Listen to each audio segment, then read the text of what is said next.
राजकुमारी गंगा आई क्या? नहीं आई।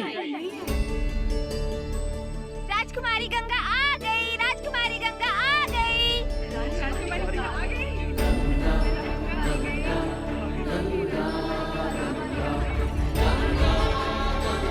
प्रणाम राजकुमारी। प्रणाम। आप लोग भी अकारण ही हमारी प्रतिदिन प्रतीक्षा करते हैं। हमारी स्पर्श करने से आपका जल अन्न बदल थोड़ी जाएगा। तुम मानो या ना मानो पुत्री, किंतु तुम्हारे स्पर्श से जल पवित्र हो जाता है, दूध पावन हो जाता है और अन्न शुद्ध हो जाता है। हाँ राजकुमारी, इसलिए हमारे अन्न, जल और दूध से भरे हुए इन पात्रों को आप बस एक बार स्पर्श कर लीजिए। अब आप कह ही रहे हैं तो हम कर लेते हैं। गंगा तेरी अद्भुत माया, तूने ऐसा रूप है पाया। गंगा तेरी अद्भुत माया, तूने ऐसा रूप है पाया। छूले जिस तू दिव्य हो जाए, उच्च सकर्ण भी भव्य हो जाए। छूले जिस तू दिव्य हो जाए, उच्च सकर्ण भी भव्य हो जाए। गंगा तेरी महिमा न्यारी, प्रेम स्वरूपा सबकी प्यारी। भाव तेरा सबसे निर्मल है, गंगा पावन पावन जल है। गंगा तेरी अद्भुत माया, तूने ऐसा रूप है पाया।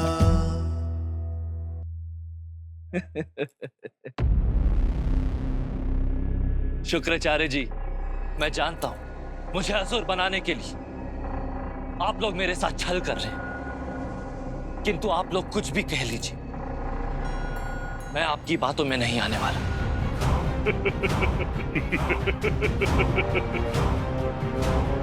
मैं जानता था बिना अपनी आंखों से देखे तुम कुछ भी स्वीकार नहीं करोगे, इसीलिए तो अब तक तुम्हारी आंखें सुरक्षित हैं।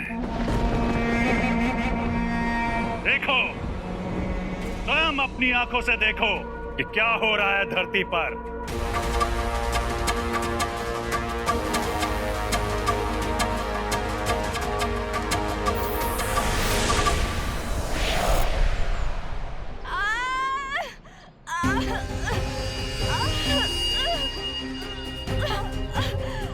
दाइमा कुछ कीजिए, ये पीड़ा अब सहन नहीं की जाती। इस पीड़ा का एक ही कारण है, तुम्हारे बच्चे का जन्म ना होना। 12 माह हो गए, अब भी शिशु का जन्म क्यों नहीं हो रहा है? वही तो मैं समझ नहीं पा रही हूँ। समय हो गया है, फिर भी बच्चे का जन्म क्यों नहीं हो रहा?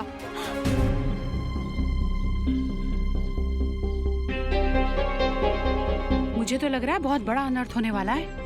कहते हैं कि अगर बच्चा 9 माह के बाद जन्मे तो समझ लो किसी असुर की संतान है। ये क्या कह रही हो कमला? शुभ शुभ बोलो। ऐसा कैसे हो सकता है बुआ?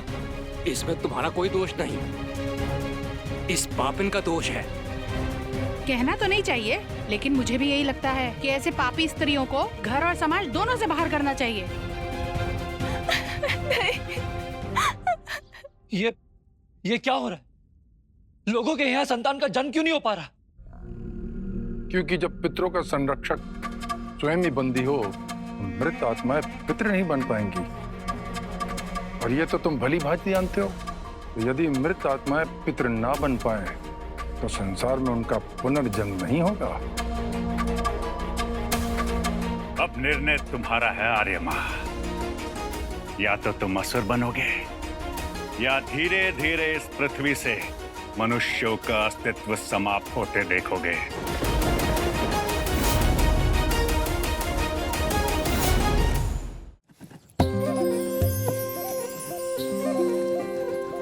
प्रणाम काका। प्रणाम राजकुमारी गंगा। राजकुमारी गंगा, हम आपकी ही प्रतीक्षा कर रहे थे। बैठिए। नहीं काका, पहले आप बैठिए। राजकुमारी जी, पहले आप बैठिए। नहीं काका, आप बैठ जाइए, आप हमसे बड़े हैं। बैठ जाइए ना काका। वो राजकुमारी गंगा काका, अब आप ये मत कहिएगा। गंगा, हमारी औषधियों को स्पर्श कर दो। राजकुमारी गंगा, ये तो हिमालय के लोगों का आपके प्रति प्रेम है। तभी तो हम आपके पास औषधियों का ज्ञान प्राप्त करने आते हैं ताकि हम हिमालय के लोगों के प्रेम के बदले उन्हें सचमुच में कुछ तो दे सके। तो काका, आज हम किन औषधियों के बारे में जानने वाले हैं?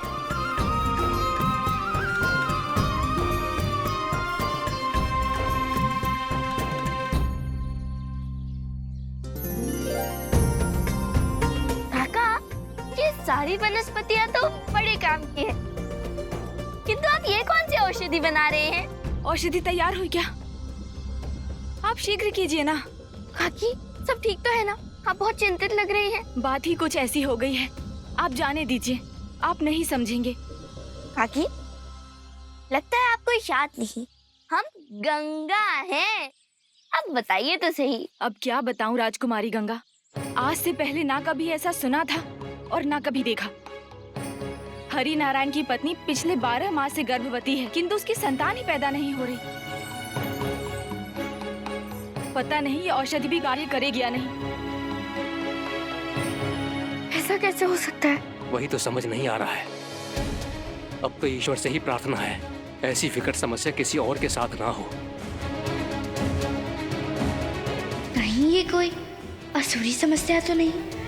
इससे पहले ये समस्या किसी और के साथ हो, हमें इसका समाधान खोजना होगा। प्रणाम। सत्य कहती है बुआ, तू पापिन है। तेरी पाप का फल हम सब क्यों भोगे? निकल जा मेरे घर से। नहीं चाहिए ऐसी बहू जो असुर को जन्म देने वाली है। आप ये क्या कर रहे हैं? मेरा ना सही, आप कम से कम अपने होने वाले संतान के बारे में तो सोचिए। नहीं देखता है मुझे तेरा मुख और तेरे होने वाले असुर संतान को। यहाँ लौटकर कभी मत आना। चली जा यहाँ से। निकल जा यहाँ से। रुक जाइए, रुक जाइए। खोलिए, द्वार खोलिए। माँ, पिताजी, द्वार खोलिए। अगर आप अपनी पुत्री को नहीं अपनाएंगे तो कहाँ जाऊंगी मैं?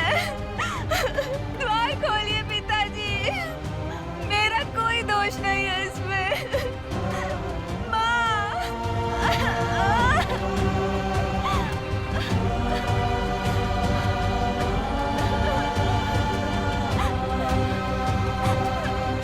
नहीं अंधकासुर, नहीं। स्त्रियों का ये दुख और अजन्मे बच्चों का ये संताप मुझसे देखा नहीं जाता। अंधकासुर, मनुष्य की और पितरों की रक्षा के लिए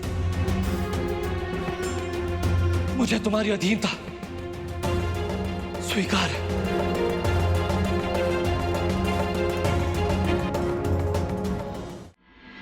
सृष्टि की व्यवस्था खंडित नहीं होनी चाहिए, फिर चाहे भले ही मुझे असुर ही क्यों ना बनना पड़े। मुझे स्वीकार है।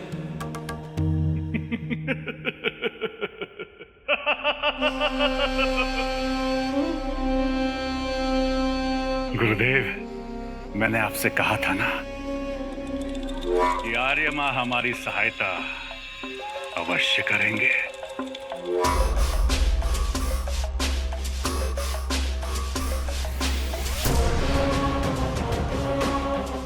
किंतु अब मुझे केवल एक ही चिंता है कि गंगा की सहायता कौन करेगा।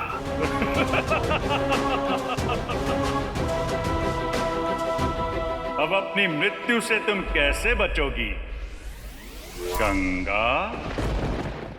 हमें लगता है संकट के पीछे अंधकासुर का कोई हाथ है, क्योंकि सारे असुरी कार्य वही करता है। इसका अर्थ ये है कि अब एक और असुर आने वाला है। बात असुरों की नहीं, स्त्रियों के संकट की है। हमें सबसे पहले इस समस्या का समाधान ढूंढना होगा। चलो।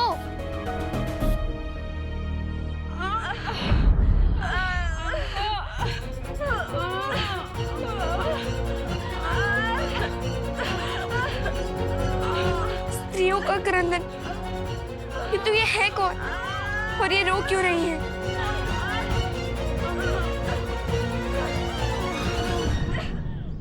गंगा, ये वो स्त्रियां तो नहीं है जिनकी संतानों का जन्म नहीं हो पा रहा है। यदि ये सत्य है तो इसका अर्थ ये है कि किसी बड़े संकट का संकेत है। हमें पता लगाना होगा। चलो शीघ्र।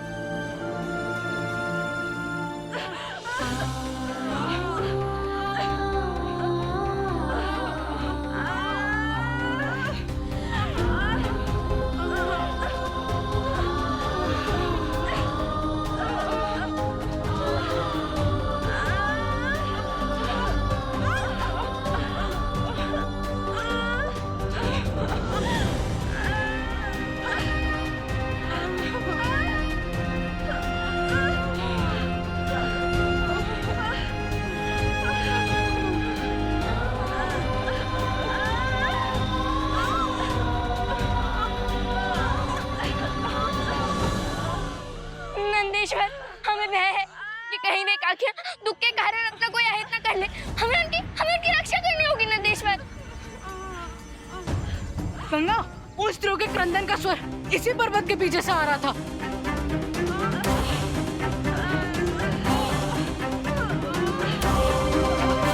आज हम सब अपने जीवन का अंत कर देंगे। ऐसे तिरस्कृत जीवन का अंत ही होना चाहिए।